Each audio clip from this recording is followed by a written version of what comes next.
وخلق منها زوجها وبث منهما رجالا كثيرا ونساء واتقوا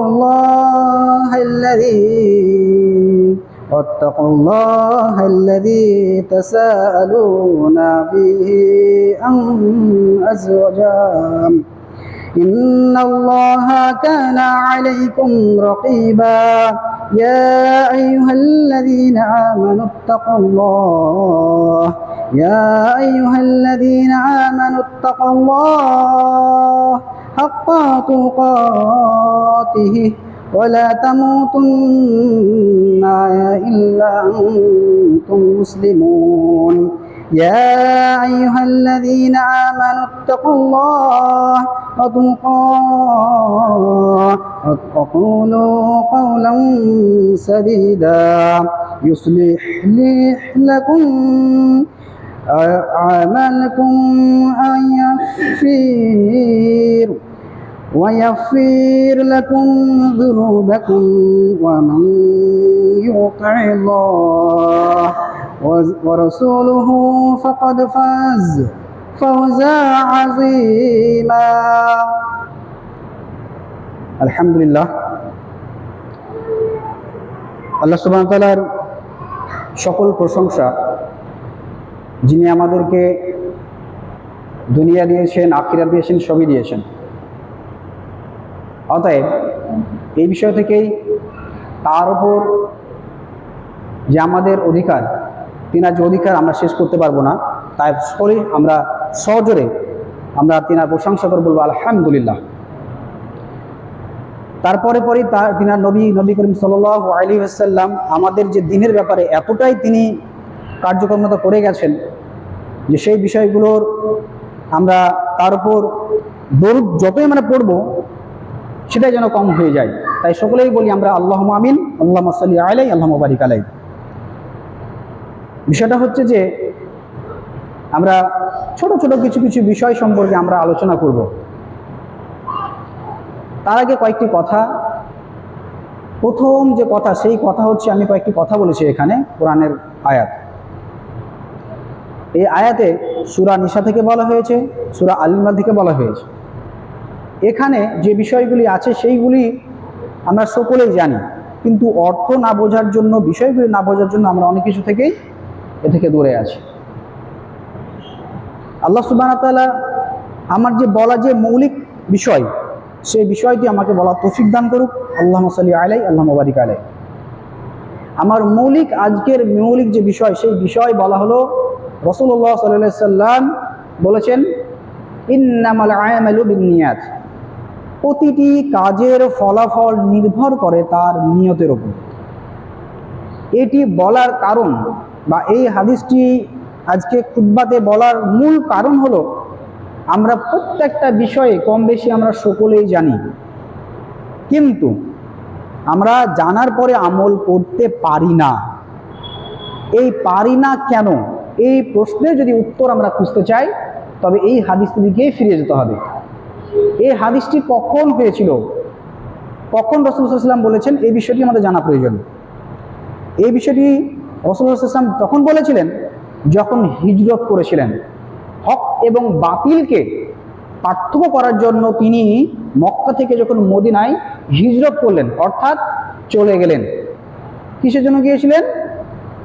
আল্লাহ সুবহানাহু ওয়া তাআলার কে খুশি করার জন্য, তিনাকে পাওয়ার জন্য। উনার সঙ্গে যে সমস্ত হাজিরাও গিয়েছিলেন, সাহাবে কেরামরা গিয়েছিলেন, তিনারও কি উদ্দেশ্যে গিয়েছিলেন? যে রাসূল সাল্লাল্লাহু আলাইহি ওয়াসাল্লাম যেহেতু নির্দেশ করেছেন, নিশ্চয় এতে কল্যাণ আছে। তারপরও কিছু মানুষ এরকম টাইপের নীতি ছিল যে কেউ কোনো মহিলাদের জন্য যাবে, এই উদ্দেশ্যে কিন্তু হিজরত করার চিন্তা ভাবনা ছিল। এই জন্য রাসূল সাল্লাল্লাহু আলাইহি ওয়াসাল্লাম স্পষ্টভাবে করে করেছিলেন, তোমরা যে কারণে তোমরা হিজরত করবে, তোমরা সেই কারণটাই তোমরা পাবে। যদি এখানে আল্লাহ এবং তার রাসূল সাল্লাল্লাহু আলাইহি ওয়াসাল্লামের ব্যাপারে হয়, তাহলে আল্লাহ এবং রাসূল সাল্লাল্লাহু আলাইহি ওয়াসাল্লামের কি পাবে।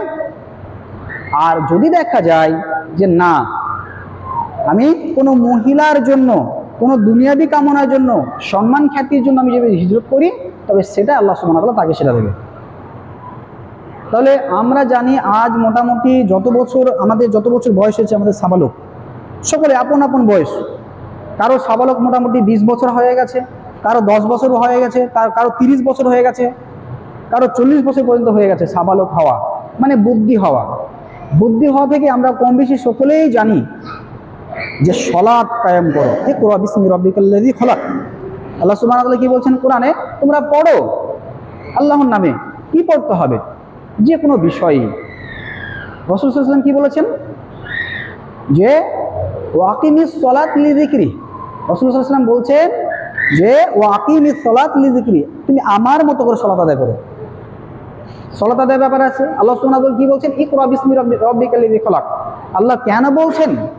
প্রথম যখন কোরআন যখন আসে তার মূল ভিত্তি ছিল ইকরা বিসমি রাব্বিকাল্লাযী খলাক। কেন বলেছেন এই কথাটা? কারণ আমাদের শিক্ষার জন্য। আমরা এই সাবালক হওয়া পর্যন্ত আমরা অনেক কিছু জেনে আসছি, শিখে আসছি, কিন্তু আমল আমরা কেন করতে পারছি না? এটাই হচ্ছে আজকের মূল বক্তব্য।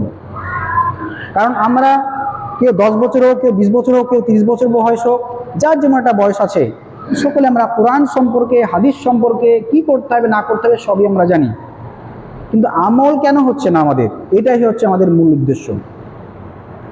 আমল না হওয়ার মেন কারণ, কেউ ঘুমাবেন না, আমল না হওয়ার মেন কারণ হচ্ছে আমাদের মনের ইচ্ছা হওয়া দরকার। এই ইচ্ছাতে আমাদেরকে শয়তানে ওয়াসওয়াসা দেয়। কিরকম? রাসূল সাল্লাল্লাহু আলাইহি ওয়াসাল্লাম যখন বলেছেন ইন্নামাল আমালু বিন্নিয়াত, এই ভাষা এমনভাবে তিনি বলেছেন যে এই ভাষার মধ্যে অনেক মাধুর্য আছে। এই কথার মধ্যে তিনি বলতে চাইছেন যে যে বিষয়টি করতে চায় সে সেই বিষয়টি করতে পারবে। তার মানেটা কেমন? এটা কোরআন থেকে একটা দলিল প্রয়োজন, তাই না? আল্লাহ সুবহানাহু ওয়া তাআলা কি বলছেন? লা ইউকাল্লিফুল্লাহু নাফসান ইল্লা উসআহা। আল্লাহ বলছেন লা ইউকাল্লিফুল্লাহু নাফসান ইল্লা উসআহা, আমি কাউকে তার সাধ্যের বাইরে বা সাধ্যের বাইরে আমি কাউকে কোনো কিছু অর্পণ করিনি। তাহলে সব এই হাদিসগুলোর কোরআনগুলো দিয়ে একটা জায়গায় আসা যাচ্ছে। সেই জায়গাটা কি? প্রত্যেকটা জিনিস কিন্তু আমরা করতে পারবো। করতে গেলে কি দরকার? ইন্নামাল আমালু বিন্নিয়াত। রাসূল সাল্লাল্লাহু আলাইহি ওয়াসাল্লামের হাদিসটি দরকার। আমাদের ইচ্ছা করা, কোন উদ্দেশ্যে আমি করব সেটা। যদি এই দুনিয়াটাকে আমরা পেতে চাই, আল্লাহর জন্য যদি করতে চাই, তাহলে আমাকে সেভাবে এগোতে হবে। যদি আমি দুনিয়াটাকে দুনিয়া হিসেবেই পেতে চাই, তাহলে আমাকে সেইভাবে আগাতে হবে। তাহলে আমি কি হিসাবে করব সেটা আমাকে ভাবতে হবে। তাহলে আল্লাহ বলছে লা ইউকাল্লিফুল্লাহু নাফসান ইল্লা উসআহা, আমি কাউকে তার সাধ্যের বাইরে অর্পণ করিনি, কোনো কিছু অর্পণ করিনি। তাহলে এখান থেকে কি পাচ্ছি? সালাত আদায় করা আমাদের জন্য সম্পূর্ণ আসান, সহজ। দ্বিতীয় নম্বর কি বিষয়? যে আমরা এতদিন ধরে আমরা ইসলাম সম্পর্কে আসার পরে, জানার পরে কেন আমরা আমল করতে পারি না? শুধু সালাত বলে না, মূল যে ইসলামের ভিত্তি 5টি, শাহাদা পাঠ করা, মানে আশহাদু লা ইলাহা ইল্লাল্লাহ ওয়াহদাহু লা শারীকা লাহু ওয়া আশহাদু আন্না মুহাম্মাদান আবদুহু ওয়া রাসূলুহু। পাঠের সহিত আরো দুটো বিষয় লাগবে, অন্তর থেকে মেনে নেওয়া এবং কি সকলের সামনে এটা জাহের করা, মানে হ্যাঁ আমি মুসলিম, এটা প্রকাশ রাখা। এই তিনটে বিষয়, এক প্রকাশ রাখতে হবে, সেই অনুযায়ী চলতে হবে এবং নিজের মনের মধ্যে সেটা গেঁথে রাখতে হবে। এই তিনটে হচ্ছে বিষয়। তারপরে পরের যে বিষয়টি, সেই বিষয়টি হলো সালাত। জীবনে এমন কোনো ইবাদত নেই যেটা আমাদের প্রতিদিন নিয়মিত করতে হয়, এমন কোনো ইবাদত নেই, মানে বাধ্যতামূলক হিসাবে, এই সালাত ছাড়া। এই সালাত ছাড়া প্রতিদিন পড়া হিসাবে এমন কোনো ইবাদত নেই যে প্রতিদিন আমলটা করতে হয়। আপনি যাকাত দেখুন, 5টা মূল ভিত্তির মধ্যে কি? একটা হচ্ছে কালেমা, দ্বিতীয় নম্বর হচ্ছে আমাদের সালাত, যাকাত, রমজান মাসে সিয়াম পালন করা এবং হজ করা। রমজান মাসের সিয়াম ওই এক মাসই, এক বছর একবার আসবে, ব্যাস শেষ। সারা বছর আর তার দেখা যাবে না, আর আমল নেই, ওই এক মাসই শেষ। যাকাতের কথা বললে বছরে, সারা বছরের যে আমার ইনকাম হচ্ছে নির্দিষ্ট পরিমাণের যখন উত্তীর্ণ হবে তারপর আমাকে যাকাত দিতে হচ্ছে। দ্বিতীয় বিষয় হজ, অত্যাধিক টাকা থাকলে, অত্যাধিক বলতে হলে কি আমার চলার বাইরে আমার যদি সামর্থ্য থাকে, এমন নয় আমার কাছে অনেক টাকা আছে আমি ভাবছি যে আরো অত্যাধিক টাকা দরকার তবে হজ করবো, এটা নয়। অত্যাধিক বলতে এখানে বোঝানো হচ্ছে কি, আমার সাধ্য থাকলে আমি হজ করব, এই বিষয়টা। যদি আমার সামর্থ্য থাকে তো হজ করব। তাহলে হজটাও কি বছরে একবার, জীবনে অ্যাটলিস্ট একবার করলে হয়ে যাবে ইনশাআল্লাহ। তাহলে এখানে মূল যে প্রতিদিনের নিয়মিত যে আমল, সেই আমল হচ্ছে সলাৎ। সলাৎ ছাড়া আমার মনে হয় না যে আর পৃথিবীতে কোনো আমল বাধ্যতা হিসাবে প্রতিদিন আদায় করতে হয়। আপনারা অনেকভাবে জানেন। তাহলে আমরা সলাৎ কেন আদায় করতে পারি না, বা কেন আমরা সলাৎ করি না, কেন আমরা হারাম থেকে দূরে থাকতে পারছি না, কেন আমরা ইবাদত করতে পারছি না, কেন আমাদের মুখ থেকে গালি বেরিয়ে যায় কথা বলতে বলতে? কাউকে গালি দেওয়ার উদ্দেশ্য নয়, কথা বলতে গেলে আমার গালি বেরিয়ে যায়। কেন?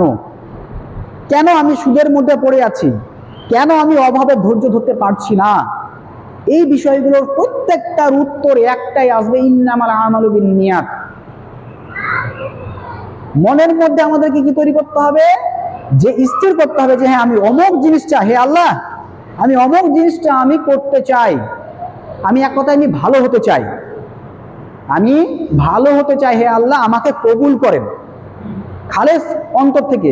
আরবিতে বলার দরকার নেই, আপনি বাংলা দিয়ে বলেন, হে আল্লাহ আমি আমার মনকে কন্ট্রোল করতে পারছি না, আল্লাহ আপনি আমাকে সহযোগিতা করুন আমার মনকে কন্ট্রোল করার জন্য এবং সঠিক পথে চলার জন্য, কারণ আমি ভালো হতে চাই। আল্লাহ আমাকে এইটুকুই কবুল করেন। আল্লাহ সুবহানাহু ওয়া তাআলা যদি এইটুকু ইচ্ছা যদি কবুল করে নেন, তাহলে ইনশাআল্লাহ তিনি ধাপে ধাপে ধাপে ধাপে আমাদেরকে দেবেন। এই অনুসারে আমাদের চলে আসছে একটি আয়াত, ওয়াতাওয়াসাউ বিল হাক্কি ওয়াতাওয়াসাউ বিস সাবর। আল্লাহ সুবহানাহু ওয়া তাআলা সূরা আসরে বলছেন ওয়াতাওয়াসাউ বিল হাক্কি ওয়াতাওয়াসাউ বিস সাবর। এই সবর কখন হয়? যখন আনন্দ হয়, খুশি হয়, তখন না। যখন আমি কোনো একটা জিনিস আল্লাহর কাছে চাইছি, সেই জিনিসটার উপর ধৈর্য ধরে রাখাটাই হচ্ছে আমাদের সবর। অভাব হয়েছে, ধারের মধ্যে আছি, ঋণগ্রস্তের মধ্যে হয়ে আছি, কিন্তু আমি পারছি না কোনো কিছু করতে, ওই টাইমটা আল্লাহর কাছে চাইতে হবে, হে আল্লাহ আমাকে সহযোগিতা করুন। এই সহযোগিতার সবচেয়ে বড় মাধ্যম হচ্ছে সলাৎ। অনেকে ভাবতে পারে যে খালি জীবনে সবাই সলাৎ সলাৎ করেই গেল, বলেই যাচ্ছে সলাতের ব্যাপারে। কেন সলাতের কথা বলছেন? কারণ কাল কিয়ামতের দিনে যখন আমাদের হিসাব হবে, মূল দণ্ডায়মান, মূল খুঁটি, মূল স্তম্ভ যেটি থাকবে সেটি থাকবে সলাৎ।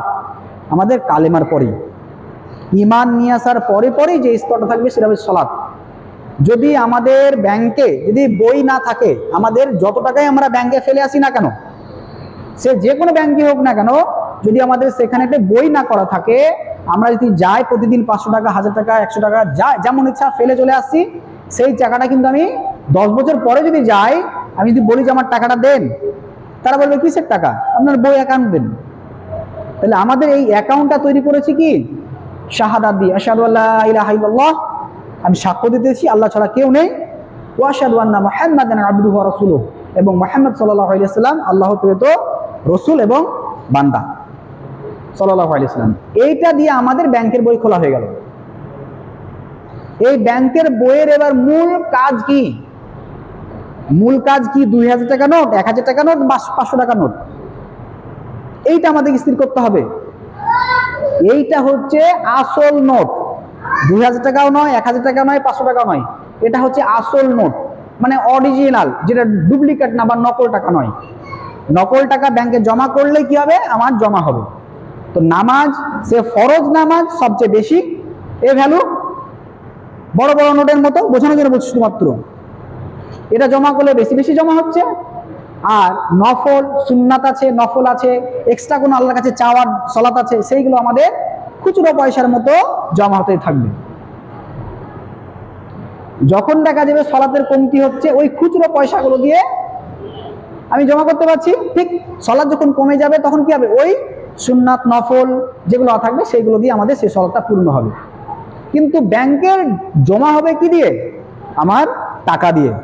আর আমাদের এখানে আমাদের যে মূল ব্যাংকের যে অ্যাকাউন্ট খুলেছি শাহাদাত দিয়ে, এইটা পূর্ণ হতে হবে সলাত দিয়ে। সলাত যদি ঠিক থাকে তাহলে সব ঠিক আছে।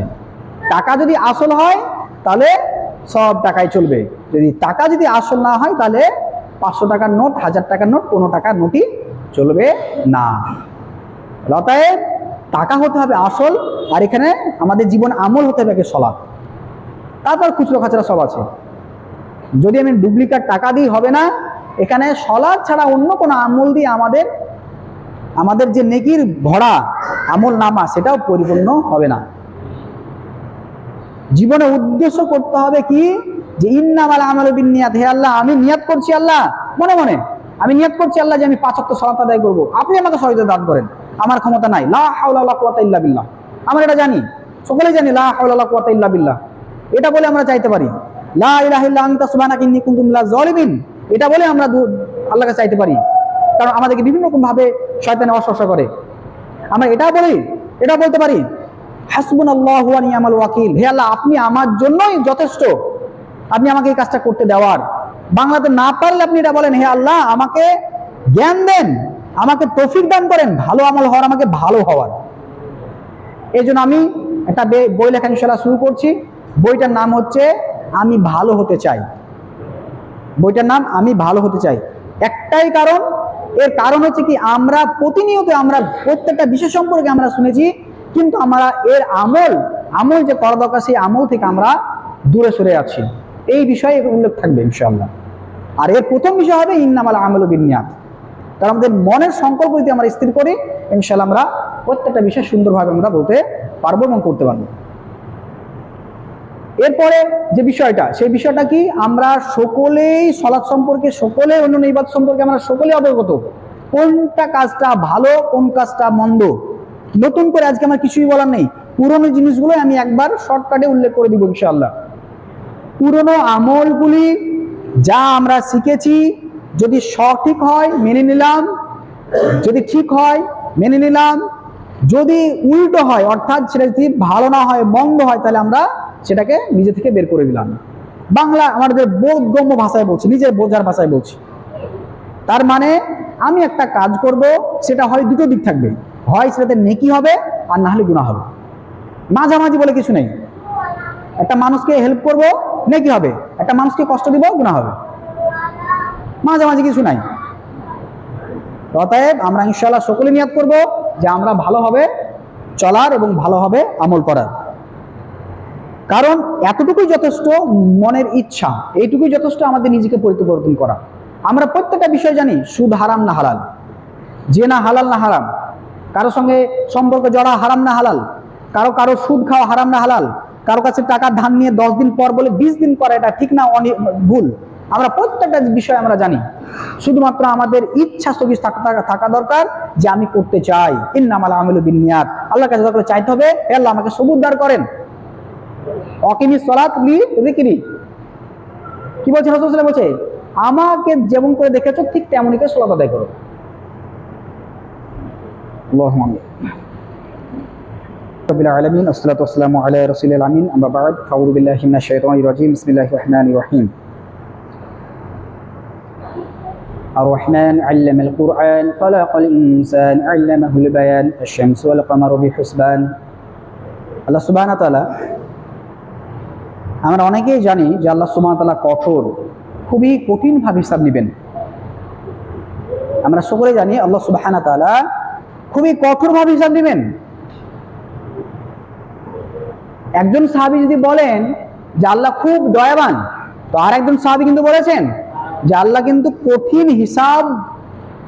কঠিনভাবে হিসাবে তিনি নেবেন। তার মানে এখান থেকে কিন্তু বোঝা যায় আল্লাহ হিসাব স্পষ্টভাবে কিন্তু নেবেন, আবার কি তিনি রহমও করবেন। তাহলে এই রহমতের ছায়ার তলে আসার জন্য আমাদের কিছু কাজ করতে হবে। সেই কাজটা কি এটা বলার আগে এই দিকে আমরা লক্ষ্য রাখি, আর রহমান কি, আল্লাহ সুবহানাহু ওয়া তাআলা কি অসীম দয়াবান, অসীম করুণাময়। এই করুণাময়টা সিস্টেম আছে।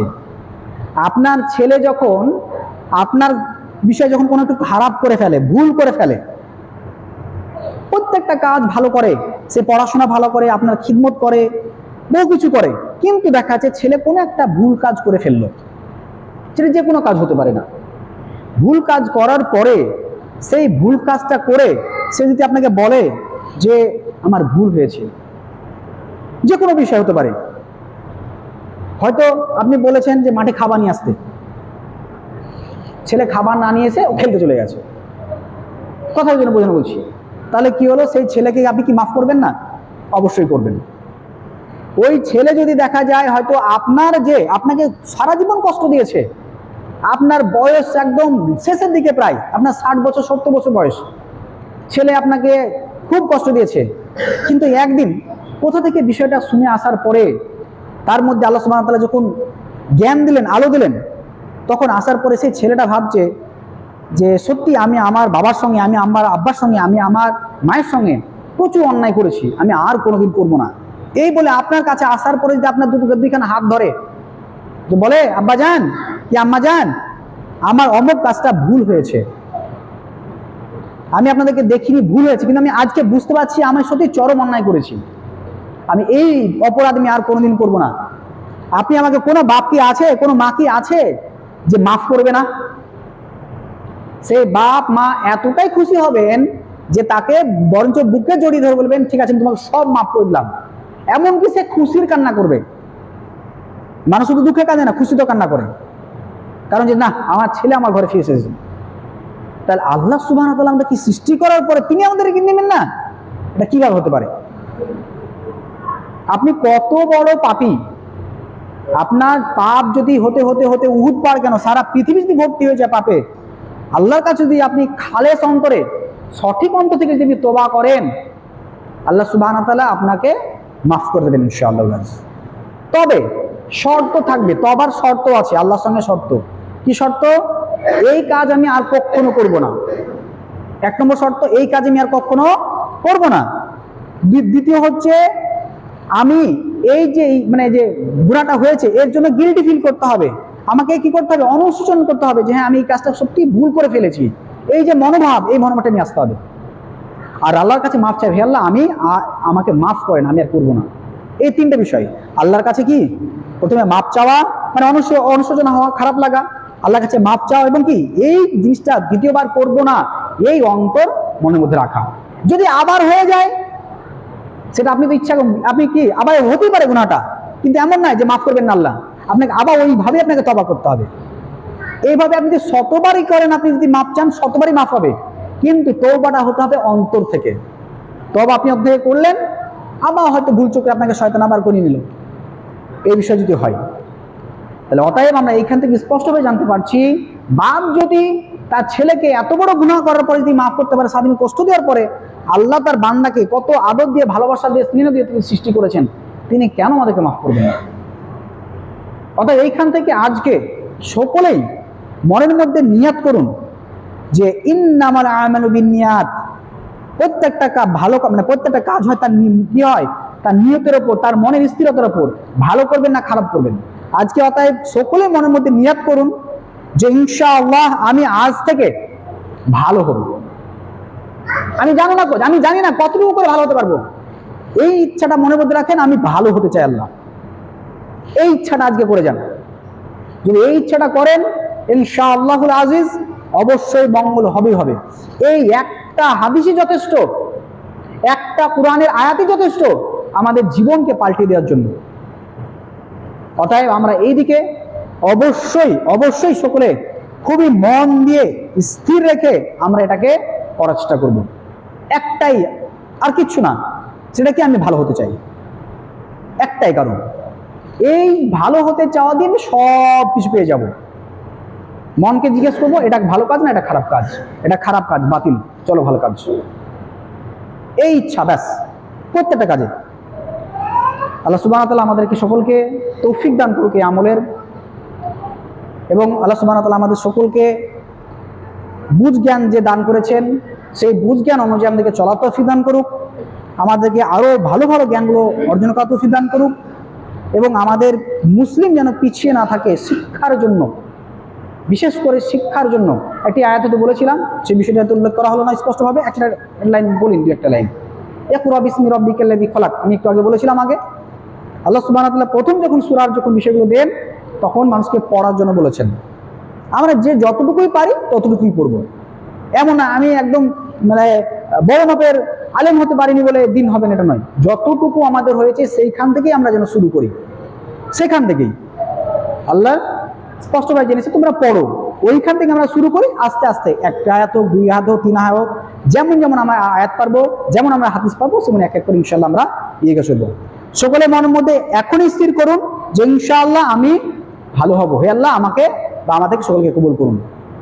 وآخر دعوانا الحمد لله رب العالمين اللهم صل على محمد وعلى ال محمد كما صليت على ابراهيم وعلى ال ابراهيم انك حميد مجيد اللهم بارك على محمد وعلى ال محمد كما باركت على ابراهيم وعلى ال ابراهيم انك حميد مجيد. السلام